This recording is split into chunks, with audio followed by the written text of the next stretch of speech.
social-democracia, isso é capitalismo, um pouco mais humano, se é possível, certo? Então veja qual a diferença, né, na forma de você pensar as coisas, né? A questão da reforma tributária, quem que me falou da reforma tributária do Baleia?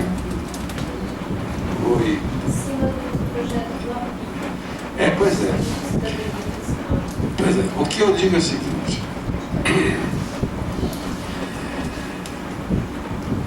O que eu digo é o seguinte: está em curso no Brasil um projeto de implantação do ultra-neoliberalismo. O modelo que eles querem fazer é fazer um modelo mexicano. O que o México fez nos anos 90? Acabou com os direitos trabalhistas, acabou com a proteção social, privatizou a Previdência. Hoje no México você tem 50% da população abaixo do nível de pobreza e 90% dos empregos são precários. Tá certo? E qual que é a carga tributária no México? 21% do PIB. Aqui é 33%. Tá certo? Só que tem uma coisa: o México é dominado por outro grupo de narcotraficantes. Né? Porque se o Estado não dá, certo? As pessoas arrumam um jeito de conseguir. Um pai que está com um filho doente e não tem dinheiro, não tem acesso à saúde, ele vai encontrar um jeito de fazer. Tá certo? Então, esse é o nosso futuro. Claro. Aqui no Brasil está em curso um processo desse tipo. Eles tentam fazer isso desde 89. Tá certo? A partir de 2016 eles começaram a fazer. E agora esse processo está em marcha forçada. Tá certo? Então vejam, a minha visão só na questão social. A questão é a seguinte: eles fizeram uma reforma trabalhista que desfinancia a Previdência Social. Vários colegas nossos escreveram: a reforma trabalhista vai quebrar a Previdência. Por quê? Porque você tem a tendência a você ter uma migração de quem tem emprego com carteira assinada por trabalho temporário, trabalho por hora, trabalho não sei o quê, Isso desfinancia a Previdência. Então agora eles têm que fazer uma reforma previdenciária que caiba na receita da reforma trabalhista. E depois que eles fizerem isso, eles vão fazer uma reforma tributária, tá certo? Que reduza a carga tributária. E a variável de ajuste é o Estado Social. Tá certo? O que eu acho dessa reforma do API, etc. O problema da reforma do API é o seguinte: é só simplificar. Há 30 anos o problema tributário virou sinônimo de simplificação. Precisa simplificar. Mas qual é o problema da simplificação? O problema da simplificação é que ela não enfrenta o principal problema da tributação brasileira, que é a regressividade. Certo? Regressividade. Nossa tributação, 50% é sobre consumo. O consumo pega a população pobre, recebe o salário, vai comprar carne, arroz, verdura, remédio. Certo? A média da OCDE é em torno de 30%, 35%. Entanto, a média da OCDE é tributação sobre a renda e patrimônio, cerca de quase 30%. No Brasil, 18%. Uma vergonha. A alíquota máxima do imposto de renda no Brasil, 27%. Média da OCDE é 40%. Vários países, é mais de 50%. Tem alguns países que são 60%. Certo? Então ela não enfrenta esse problema. O projeto do Baleia Rossi não enfrenta esse problema. Certo? Segundo problema desse projeto, ele acaba com o Estado Social. Por quê? Porque ele vai acabar com, vai simplificar. Você tem que simplificar, mas como é que você vai simplificar? Você vai acabar com o COFINS, contribuição sobre o lucro, PIS/PASEP, salário, educação, etc., que são vinculados à Seguridade Social e Educação. Você vai criar um imposto sobre valor adicionado sem nenhuma vinculação. Tá certo? Então você tem esses dois problemas. Eu te digo, está disponível uma reforma tributária solidária, mais de 40 especialistas, trabalhamos 2 anos nesse negócio. Nós apresentamos um projeto alternativo, aliás, fizemos esse projeto exatamente para ter uma alternativa a esse projeto do API, tá certo? Alternativa à questão do API. Tá claro? Onde a gente faz duas coisas. Faz um exercício de simulação de base de incidência. Aumenta a tributação sobre renda, patrimônio, etc. E reduz sobre o consumo, se você quiser manter a carga tributária igual. Tá certo? Então dá para aumentar em 340 a tributação sobre renda, patrimônio e reduzir 340 a renda sobre consumo, se você quiser. Mas a gente faz uma outra coisa. A gente altera o financiamento do gasto social, da Seguridade Social. Por quê? Porque o fim social, o COFINS, ele incide sobre o consumo, certo? O PIS/PASEP incide sobre o consumo. Então, na nossa simplificação, a gente acaba com duas contribuições. E criamos uma contribuição social sobre altas rendas. Quem ganha mais de 40 salários mínimos, tá certo? Vai pagar um percentual a mais que vai ser encaminhado para um fundo para o financiamento da Seguridade Social, substituir a tributação sobre o consumo com uma tributação sobre a renda, certo? E dentre outras coisas que vão nesse sentido. Não sei se eu consigo te responder, mas essa reforma, da qual o Rodrigo Maia assumiu, que parece que começa o debate a semana que vem, tá certo? Foram aprovados requerimentos, eu assisti no YouTube uma parte da sessão, foram aprovados requerimentos para chamar especialistas para discutir a estratégia para adiar. E para fazer esse contraponto. Então, se me chamarem, eu vou falar tudo isso que eu estou falando para você, tá certo? E mostrar que tem alternativa, tá certo? Então, o problema é esse, tá? O problema é esse, essa reforma. E depois que eles fizerem a simplificação, acabou, a reforma tributária sai da pauta, não discute mais. Porque a proposta do governo depois é baixar a carga tributária. Como? Reduzindo a tributação sobre as empresas, tá certo? Eles querem fazer esse tipo de coisa. Por último, a Luísa, a questão dos jovens, juventude. Cadê a Luísa? Como é que a juventude vai impactar? Primeiro, ela vai ter emprego na carteira verde e amarela, tá certo? Que não tem nenhum benefício social. E ela vai ser obrigada a ter um plano de capitalização, que ela não vai usufruir no futuro. Essa é uma primeira questão. Outra questão é o seguinte: hoje no Brasil, 82% dos idosos têm ao menos, por conta da Constituição de 88, têm ao menos a previdência e assistência como fonte de renda. Você não sabe o que esse um salário mínimo faz. Vocês não sabem. Talvez alguns de vocês saibam, certo? Mas esse um salário mínimo do idoso, certo? Ele sustenta a família, parte da família do filho que está desempregado, tá certo? Do neto que não tem também, tá certo? Tem pesquisas que mostram, é esse salário mínimo que paga a conta de luz, de água, telefone, etc. Tá certo? Quando a economia estava crescendo, 2005 até 2014, você teve uma melhora dos indicadores educacionais, tá certo? Não, mas olha a educação, olha que interessante, olha o que tem a ver transferência de renda do trabalho, salário mínimo, mais transferência de renda da Seguridade Social. Tem a ver o seguinte, que o pai, o avô fala: filho, vai estudar que a gente segura a onda. Então, a taxa de escolaridade entre crianças de 15 a 20 anos aumentou barbaramente, é só você pegar os dados. O que está acontecendo agora? Filho, não dá. Nós não estamos segurando a onda, vai trabalhar. Você tem um êxodo, uma evasão escolar absurda, tá certo? Então, é importante entender isso. Se os idosos têm essa renda tem um papel importante como um colchão amortecedor, inclusive dos filhos e dos netos. Tá certo? Acho que esse é um outro argumento que a gente tem que pensar. Tá bom? Professor Eduardo, posso fazer uma rapidíssima observação? Pessoal, nós estamos com horário estudo. Falando sobre a Luísa aqui, essa questão, eu vou fazer uma sugestão do Barão, de chamar o pessoal que faz entregas com ciclismo e motociclismo, dos aplicativos, de entrega de comida, entrega de produtos, que são os novos trabalhadores precarizados. Eles estão tentando se organizar e tem alguns que estão começando a falar. Então, a minha sugestão é que os ciclistas e os motociclistas de entrega. Eu acho que isso também abarca uma parte da juventude toda. Pessoal, essa questão da uberização é fundamental. O futuro é a uberização.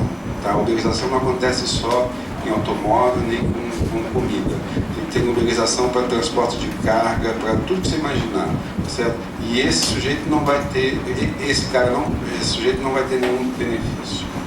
Patrícia, a bola está contigo, a festa fechada. Já foi dito muita coisa, eu vou ser bem rápida e colocar algumas coisinhas só a mais aqui, talvez.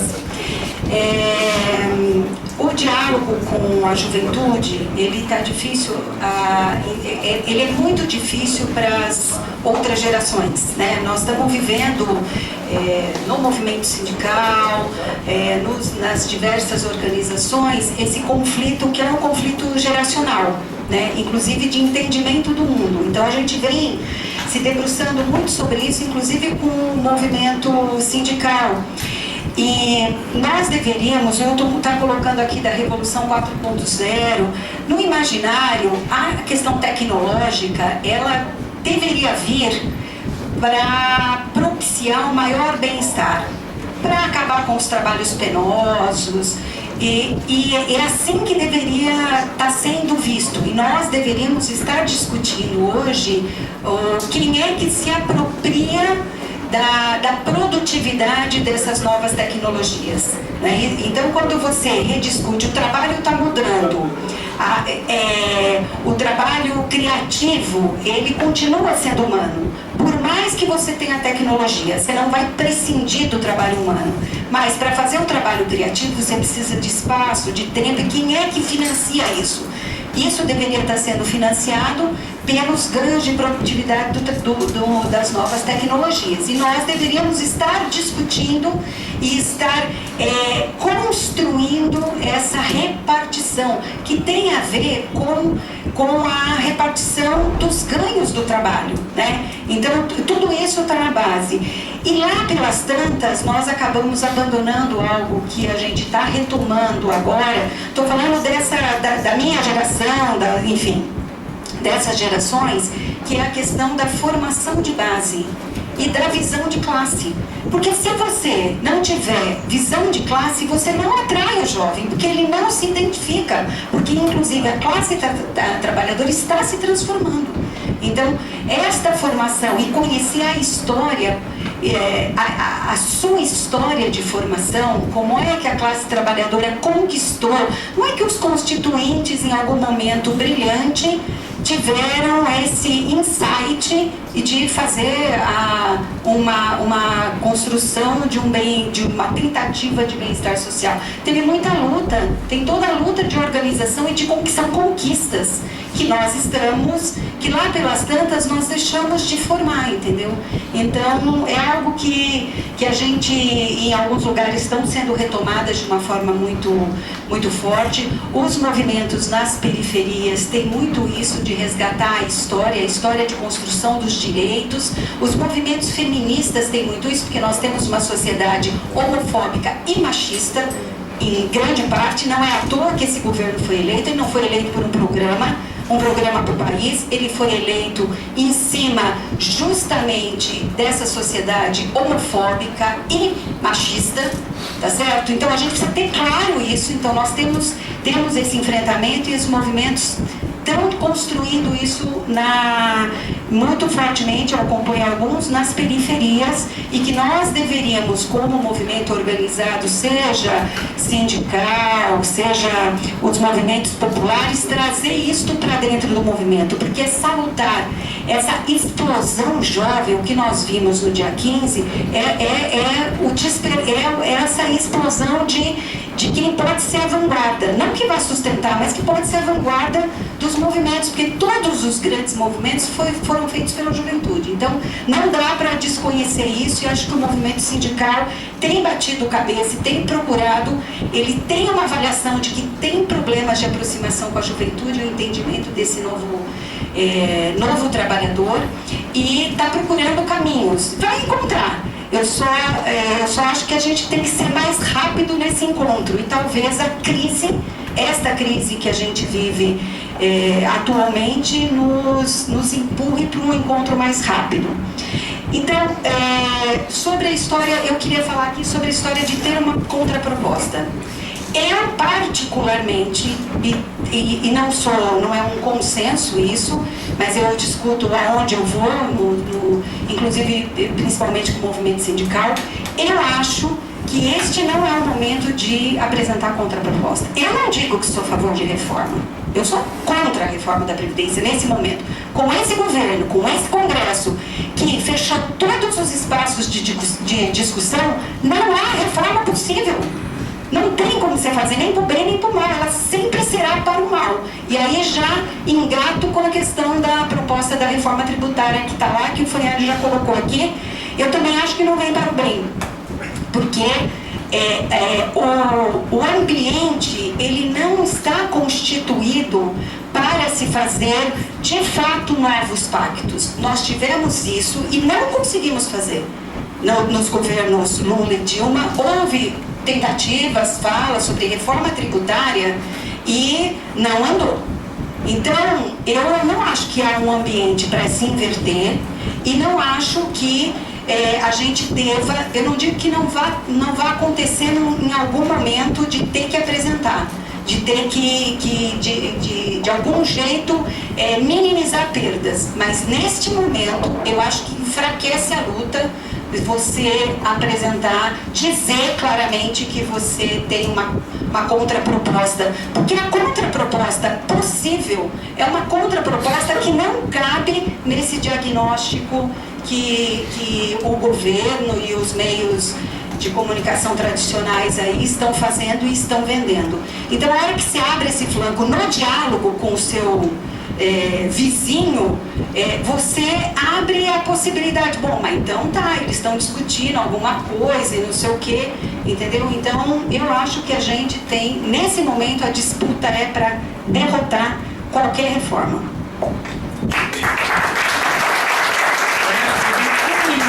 Um minutinho. Não, que agora no final do debate eu consegui arrumar um ponto de divergência para alguém aqui no debate. Um minuto de debater. O direito à tréplica. Eu acho o seguinte, a reforma tributária pode passar sim, mas essa daí que não resolve nada, tá? Essa pode passar. Segundo, eu acho assim, é muito difícil a gente dizer assim, eu sou contra a reforma. Eu acho difícil. Até porque nós somos minorias no Congresso, tá certo? É difícil você negar, você enfrentar isso. Eu não acho que essa não é do meu ponto de vista, agora que a gente poder começar o debate, deve ter mais 3 horas. Né? Eu acho que essa... Podia ligar para aquele menino da bicicleta para trazer comida para... Eu acho que essa não é uma boa estratégia, é a minha opinião pessoal. O que eu tenho insistido é o seguinte, olha, tem questões que têm que ser discutidas no regime geral, no regime próprio, do Estado é um caos, o regime militar é um caos, o parlamentar tem problemas, tem que fazer reforma sim, porque aqui tem problemas aqui, tá certo? Agora, o que eu não posso aceitar é que vocês, tendo problema lá, tá certo? Vocês incluam o regime geral. Certo? Isso para mim, o meu ponto é, tem que tirar o BPC, tem que tirar a capitalização, tem que tirar o regime geral e tem que, sim, olha, porque não é para combater privilégio, Patrícia. O sujeito que ganha R$1.400, não, o sujeito que ganha R$1.400 é privilegiado, sabe, não é para combater privilégio, não, eu sou contra o regime geral da Previdência, o BPC, a capitalização e a questão da desconstitucionalização. Isso a gente não pode aceitar, tá certo? Porque você tem privilegiado? Tem, mas aonde estão os privilegiados? Não está aqui. Se me aponta o privilegiado aqui, que eu sou a favor dessa reforma. É mais para a gente incentivar o debate. É o seguinte, primeiro, agradecer muito mesmo. Gabas tem percorrido o Brasil, veio aqui para o nosso debate, saiu do interior ontem, está viajando de novo. Agradecer muito o Fanhani, que também tem percorrido o Brasil debatendo esse tema. E eu queria fazer um registro especial, um agradecimento especial à Patrícia. Né? A Patrícia é uma guerreira no Diese.